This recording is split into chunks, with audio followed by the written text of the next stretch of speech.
തിരുവനന്തപുരത്തെ പ്രധാന വിനോദസഞ്ചാര കേന്ദ്രമാണ് പേപ്പാറ വൈൽഡ് ലൈഫ് സാങ്ച്വറി. അതിന്റെ ചുറ്റുമുള്ള ഈ പേപ്പാറ ഡാമും പരിസരവും ഒക്കെ കാണാൻ നിരവധി ആളുകളാണ് പലപ്പോഴും ഇവിടേക്ക് എത്തുന്നത്. ഇപ്പോൾ അവധിക്കാലം കൂടിയാണ്, അതുകൊണ്ട് തന്നെ ആളുകളുടെ തിരക്ക് സാധാരണ കൂടേണ്ടത്. പക്ഷേ കടുത്ത വേനലായതുകൊണ്ടാണ് തോന്നുന്നത് ഇവിടെ ആളുകൾ അധികം ഇപ്പോൾ വരാറില്ലാത്ത ഒരു അവസ്ഥയുമുണ്ട്. ഏതായാലും ഇപ്പോൾ ഈ പേപ്പാറയിൽ വെള്ളം കുറയുന്നത് ഡാമിലെ ജലനിരപ്പ് വളരെയധികം താഴ്ന്നു നിൽക്കുകയാണ്. അത് ചില സഞ്ചാരികൾക്ക് ആകർഷകമായ ചില കാഴ്ചകൾ കൂടി നൽകുന്നുണ്ട്. കുടിവെള്ളം പ്രധാന പ്രശ്നമാണ്. ഇവിടെ ജലനിരപ്പ് താഴുമ്പോൾ തലസ്ഥാനവാസികൾക്ക് കുടിവെള്ളം കിട്ടില്ല എന്നൊരു പ്രശ്നമുണ്ട്. എങ്കിലും ഇവിടുത്തെ ഈ ഡാമിന്റെ വെള്ളം വറ്റിയ അവസ്ഥ കാണാൻ, വെള്ളം കുറഞ്ഞ അവസ്ഥ കാണാൻ ആളുകൾക്ക് താല്പര്യം ഉള്ളതാണ്. സാധാരണഗതിയിൽ കാടിന്റെ പ്രദേശമാണ്. ഇതിന്റെ ഡാമിന്റെ മറുവശത്ത് വെള്ളം പൂർണ്ണമായും താഴേക്ക് ഇറങ്ങുമ്പോൾ ഈ കാടിന്റെ മറ്റൊരു മനോഹരമായ കാഴ്ച കൂടിയായി മാറുന്നു.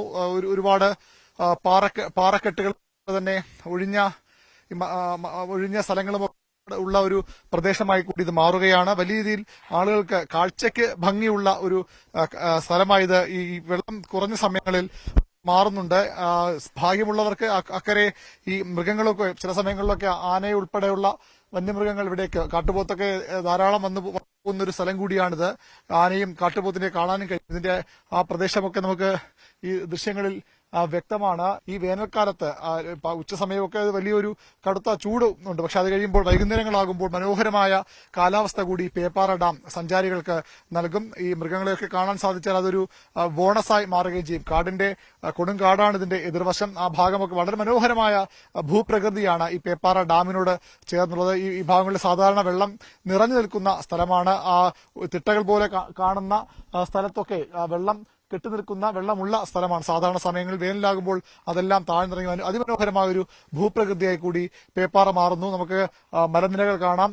അഗസ്ത്യ മലനിരകളാണ് ഇതിന്റെ എതിർവശത്ത് കാണുന്നത്. അതും മനോഹരമായ കാഴ്ചയാണ്. പ്രത്യേകിച്ചും ഈ വെയിലൊക്കെ മാറി വരുന്ന സമയമാകുമ്പോൾ അതിമനോഹരമായ ഭൂപ്രകൃതി, അതുപോലെ അതിമനോഹരമായ കാഴ്ചകളും ഈ പേപ്പാറ ഡാമിന് ചുറ്റും. പേപ്പാറ ഡാം ഇവിടുത്തെ ജലാശയവും മാത്രമല്ല, അതിന് ചുറ്റുമുള്ള പ്രകൃതി കൂടിയാണ് പേപ്പാറയിലേക്ക് സഞ്ചാരികളെ ആകർഷിക്കുന്നത്. ആർക്കും അതിമനോഹരമായ സ്ഥലങ്ങൾ കാണാം. ഇതിന്റെ ഈ അപ്പുറത്ത് ശരിക്കും അതിമനോഹരമായ സ്ഥലങ്ങളാണ്. അവിടേക്ക് സഞ്ചാരികൾക്ക് പ്രവേശനം ഇല്ലാത്ത സ്ഥലം. പക്ഷേ ഇവിടെ നിന്ന് ഈ ഡാമിന്റെ പരിസരത്ത് നിന്ന് അവയൊക്കെ കാണാനുള്ള അവസരം കൂടിയാണ് ഈ വേനൽക്കാലം പേപ്പാറ ഒരുക്കി വയ്ക്കുന്നത്. വെള്ളം കുറയുന്നത് ആശങ്കയുണ്ടാക്കുന്ന, തലസ്ഥാനവാസികൾക്ക് കുടിവെള്ളം കുറയുന്നുവെന്ന് ആശങ്കയുണ്ടാക്കുന്ന ഒരു വസ്തുതയാണെങ്കിൽ പോലും ഈ പ്രകൃതി, ഇവിടുത്തെ ഭൂപ്രകൃതി അതിമനോഹരമാണ് പേപ്പാറയിലേത്.